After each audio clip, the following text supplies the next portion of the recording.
Hi guys! Welcome to my YouTube channel po. Payout schedule po tayo guys ng mga 4-piece po natin guys. So meron na pong mensahe si Landbank regarding sa payout ng ating mga 4-piece po. Ayan, babasahin po natin. Ang payout ng cash grants para sa mga beneficiaries ng Conditional Cash Transfer CCT program o Pantawid Pamilyang Pilipino program or 4-piece po ng DSWD ay nakaschedule sa Friday, January 10, 2025 po. Okay? Via ATM withdrawals sa mga piling servicing bank. Ayan po.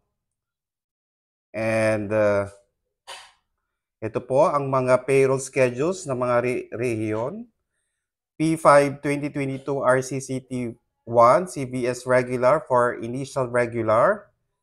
We have regions 1, 2, 3, 4A, 5, 6, region 7, region 8, 9, 10, 11, 12, NCR, Mimaropa, BARM, and Caraga.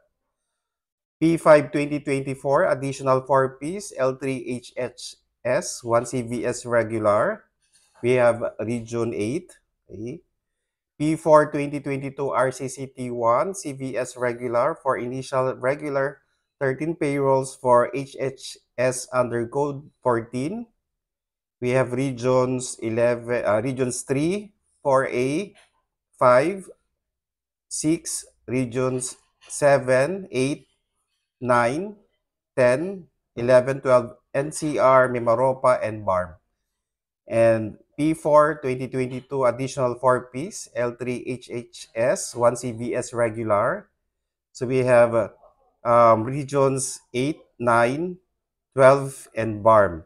Okay? So ito po yung mga schedule ng payout natin ng 4-piece para po sa January 10, 2025 po. Bukas na po yan guys. Okay? So pakicheck na po ang inyong mga ATM bukas po sa mga rehiyon po na na-mention po natin. Baka po meron na po bukas ng umaga po meron na po yan. So maraming salamat po and stay safe. Bye-bye!